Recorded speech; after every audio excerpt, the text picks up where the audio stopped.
जब 20 लाख करोड़ की बात की थी तो इसे आत्मनिर्भर पैकेज बताया था। किसके आत्मनिर्भर होने की बात हो रही थी और इस चिट्ठी से कितना घमासान मचने वाला है? 20 लाख करोड़ का पैकेज है, इसमें बिहार का कितना हिस्सा है?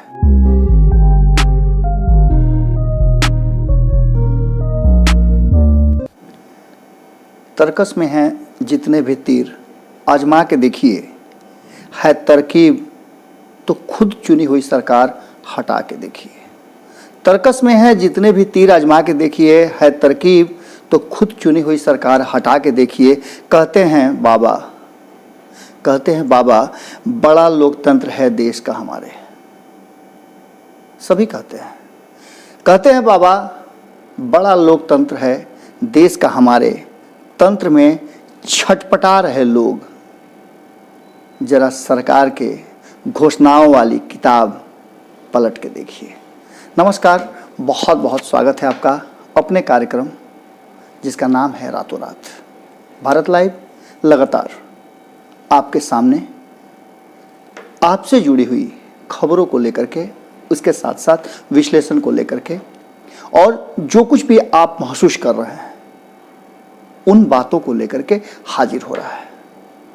आज के रातों रात में हमने जो आपसे संवाद करने का विचार किया है, उस विचार के पीछे खुद नीतीश कुमार की एक चिट्ठी है। उन्हीं के एक मंत्री ने चिट्ठी लिखी है और उस चिट्ठी से कई सवाल खड़े हो गए हैं।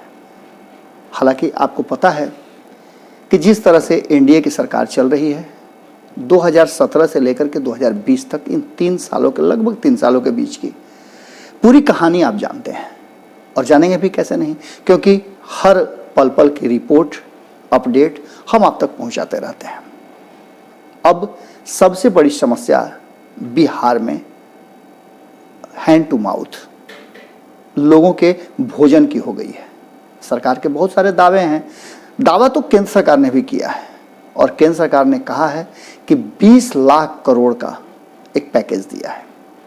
इस पैकेज को भी आपको समझाने का प्रयास, खुद वित्त मंत्री निर्मला सीतारमण बाहर आई और 5 हिस्सों में आपको समझाने का प्रयास किया। आप कितना समझ पाए ये तो हम नहीं कह सकते हैं, पर हमारी समझ में जो बात मोटे मोटे तौर पे आई है उसे हमने आपको समझाने का प्रयास किया है।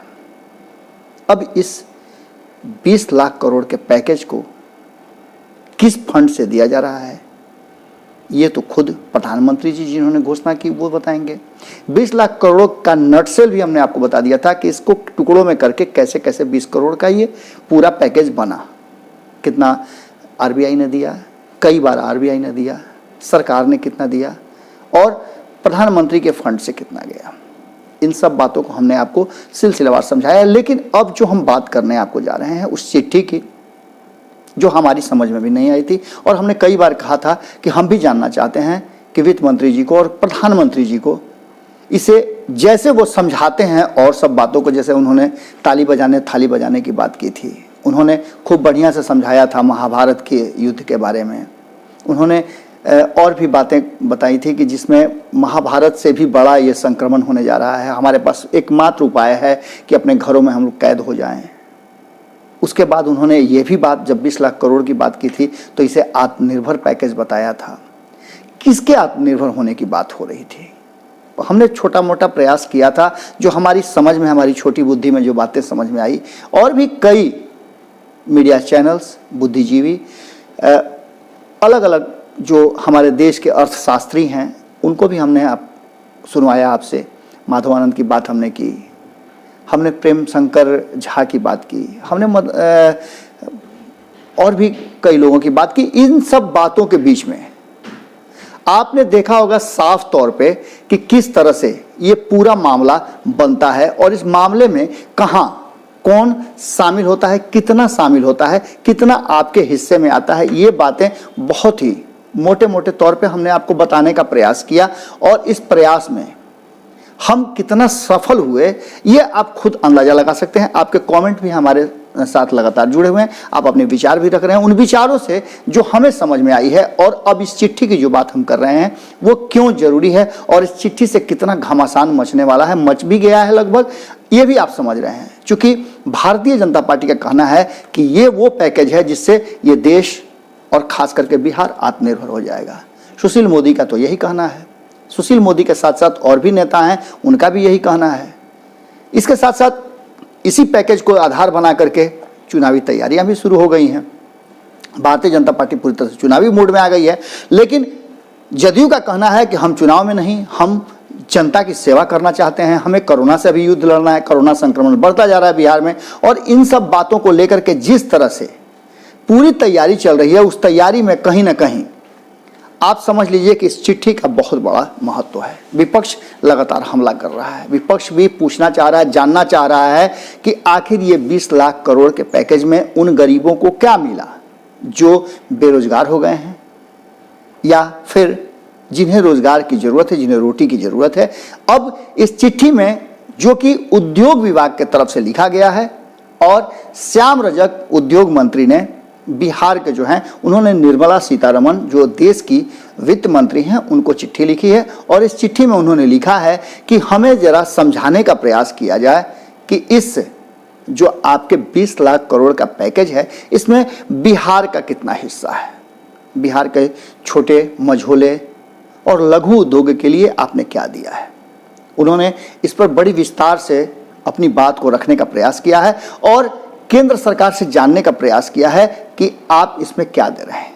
निश्चित रूप से ये डिमांड जब वित्त मंत्री को समझ में न आई, राज्य की सरकार को समझ में न आई, जबकि बड़े बड़े बुद्धिजीवी एक से एक अर्थशास्त्री बैठे हुए हैं इसको तोड़ तोड़ करके समझाने के लिए, क्योंकि ये भाषा आम जीडीपी वगैरह की भाषा, रेपो रेट की भाषा, आम लोगों को जो रोटी के लिए बाहर जा रहे हैं उनके लिए बड़ा मुश्किल होता है। उन्हें नहीं समझ में आती है ये सब बातें कि आपके जीडीपी का क्या मतलब है, आप टैक्स कैसे लेते हैं, आपके ग्रोथ का क्या रेट है, आप उनके हिस्से का कितना लेते हैं, ये सब उन्हें नहीं पता है। वो तो सिर्फ एक नियम को फॉलो करते हैं, कमाने जाते हैं, रोटी कमाते हैं, और उस रोटी के बदले में जो कमा करके लाते हैं उसका एक हिस्सा सरकार के खजाने में भी उनका चला जाता है टैक्स के रूप में।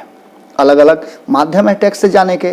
अब इन सब के बीच एक चीज तो क्लियर हो गया, जो भारत लाइव शुरू से आपको बताते आ रहा था कि आंकड़ा सरकार के पास भी नहीं है, ये आंकड़ा विपक्ष के पास भी नहीं है, और ना ही श्रमिक संगठनों के पास ये आंकड़ा था कि बिहार से कितने लोग पलायन करके बाहर जाते हैं और कितने लोग गए हुए थे, कितने लोग फंसे हुए थे, और इसमें कितने लोग बेरोजगार हो गए, असहाय हो गए और हैंड टू माउथ के लिए मजबूर हो गए।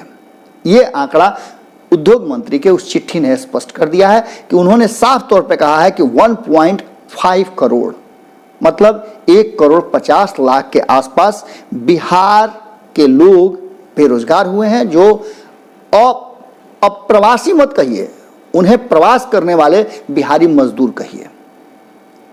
चूंकि हमने कई बार आपको बताया कि बिहार में चाहे वो कांग्रेस की सरकार रही हो एक लंबे वक्त तक, 15 साल लालू राबड़ी की सरकार रही हो, या फिर 15 साल पूरा कर चुके नीतीश कुमार की सरकार हो, एनडीए की सरकार जिसको आप कह सकते हैं, इन सब सरकारों ने कहीं ना कहीं जो कमियां छोड़ दी है उसे पाटने का प्रयास नीतीश कुमार अपने हिसाब से कर रहे हैं, लेकिन ये कुआं खोदने वाली बात है। इसीलिए हमने आपसे पूछा था कि कहा भी था, कई बार हमने कहा है कि आप क्या महसूस कर रहे हैं, आपको क्या लगता है कि बाकी का जो चुनाव का वक्त बचा हुआ है, नीतीश कुमार का जो कार्यकाल बचा हुआ है, अगले कार्यकाल में वो आएंगे नहीं आएंगे, ये इस पर हम सवाल नहीं कर रहे हैं। जो उनके पास मौका बचा हुआ है, वक्त बचा हुआ है, 23 नवंबर के आसपास तक ये इनका कार्यकाल खत्म हो जा रहा है। अब इस कार्यकाल के बाद नीतीश कुमार आएंगे नहीं आएंगे, इससे पहले जो अभी से लेकर के नवंबर तक का 23 नवंबर तक का उनके पास वक्त है, क्या उस वक्त में इतना सक्षम है जो 15 सालों में नहीं हुआ वो 4-5 महीनों में 6 महीनों में कर लेंगे? प्रश्न बड़ा है और इस प्रश्न के साथ चिट्ठी भी बड़ी है। ये चिट्ठी निश्चित रूप से याद दिलाती है 2015 के उस चुनाव का, याद दिलाती है 2014 के लोकसभा चुनाव का, 2014 के लोकसभा चुनाव में जिस तरह से प्रधानमंत्री जी ने सबका साथ सबका विकास बताया था, कहा था कि हर किसी के खाते में 15-15 लाख चले जाएंगे। लालू प्रसाद ने इस पर कहा भी था कि हमारे तो 7-8 बाल बच्चे हैं, 2 हम हो गए, 9 लोग हैं, इस हिसाब से तो जीवन भर बैठ करके खाने का हमारा समय आ रहा है, बूढ़ा भी हो चुके हैं। खैर, ये सब बातें तो होती रही, बहुत सारी चुनावी बातें होती हैं, उस पर कितना अमल होता है आप जानते हैं। लेकिन ये 20 लाख करोड़ कोरोना के संक्रमण के दौरान, संकट के दौरान जो घोषित हुआ है, इसको लेकर के अब असमंजस की स्थिति हो गई है। यही बात वित्त मंत्री से सीधे तौर पे चिट्ठी लिख करके पूछ रहे हैं श्याम रजक, जो बिहार के उद्योग मंत्री हैं और नीतीश कुमार के बहुत करीबी हैं, बहुत समय तक लालू प्रसाद के भी बहुत करीबी रहे हैं, इसलिए राजनीति के बहुत सारे गुण अवगुण वो जानते हैं।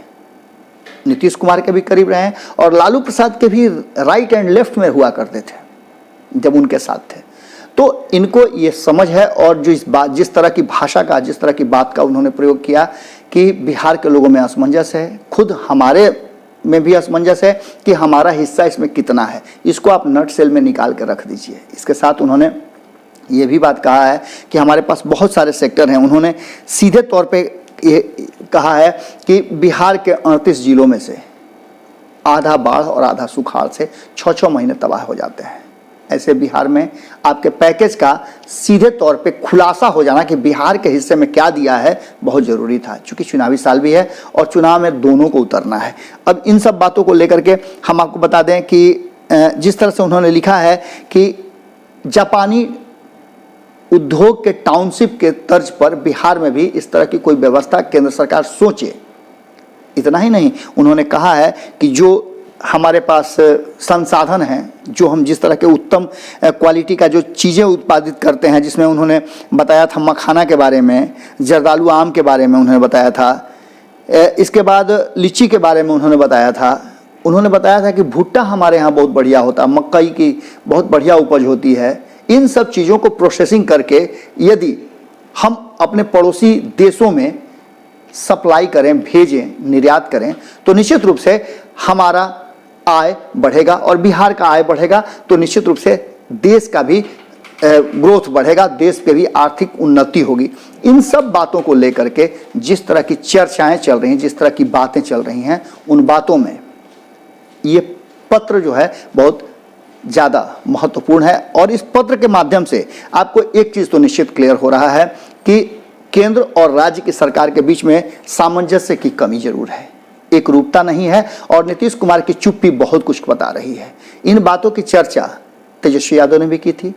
उपेंद्र कुशवाहा ने इन्हीं सब बातों का ध्यान नीतीश कुमार पर लगाया था। नीतीश कुमार को ध्यान दिलाते हुए उन्होंने साफ तौर पे कहा था कि आप इन सब बातों को गौर कीजिए और कैसे बिहार के लोगों को आप रोटी का जुगाड़ करेंगे, इस पर उन्होंने एक लंबा चौड़ा फहरिस्त दिया था। आपने अगर नहीं देखा है तो संपादक नमन मिश्रा की वो रिपोर्ट देख लीजिएगा जो पीछे उन्होंने लगाया है, भारत लाइव और न्यूज़ बिहार दोनों पर आपको मिल जाएगा।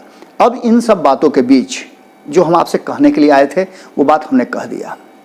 आपको कैसा लगा और कितना ज़्यादा इत्तेफाक रखते हैं आप? क्या आपको पता है कि इस 20 लाख करोड़ में आपका हिस्सा कितना है? क्या आपको हिस्सा मिला है? आपने देखा होगा कि रातों रात में जिस तरह की हमने चर्चा की थी, इसके बाद आप अगर नहीं देखे हैं तो आप खूंटा ठोक भी देख सकते हैं। वहाँ भी अगर जाकर के आपने देखा होगा, पीछे जाकर के आपको देखना पड़ेगा, क्योंकि कल के खूंटा ठोक में हमने इस पूरे 20 लाख करोड़ के नट सेल में क्या है क्या नहीं है उसको बताने का प्रयास किया था। अब आपके पास सारे जो बातें हैं, सारी बातें मौजूद हैं, सारे आंकड़े आपके पास हैं। इन आंकड़ों के हिसाब से आप हमें बताइए कि आप क्या समझ पाए इस 20 लाख करोड़ में।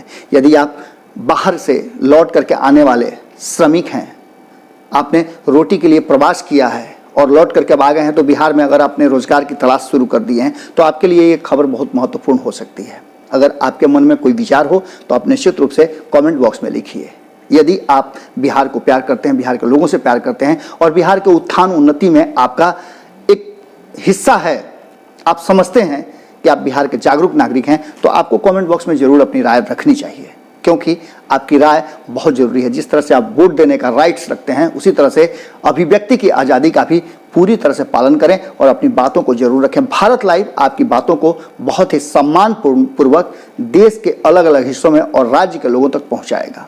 आज हम यही विराम देते हैं। हमारा आपका जो ये सिलसिला चल रहा था, तारतम्य में जुड़ा हुआ था, आज हम इसको यही विराम देते हैं। बाकी की खबरें भारत लाइव पर आप देख सकते हैं और लगातार यहाँ खबरों का सिलसिला जारी रहता है। कई विश्लेषण हम करते हैं, उन विश्लेषण के माध्यम से भी आप हमें जुड़ सकते हैं और हमारे साथ जुड़ना चाहते हैं तो हमारा नंबर है 72 777 65 65303। यदि आप हमें ईमेल करना चाहते हैं तो editornewsbihar@gmail.com पे आप हमें मेल भी कर सकते हैं। आप व्हाट्सएप कीजिए, जैसे भी जुड़ना चाहते हैं आप जुड़िए। हमारे स्टूडियो में अगर आकर के आप में मद्दा है, अपने जज्बा है, कुछ कहने का, आपने बिहार के बारे में बताने का, तो आइए ना सर, हम आपका इंतजार करेंगे।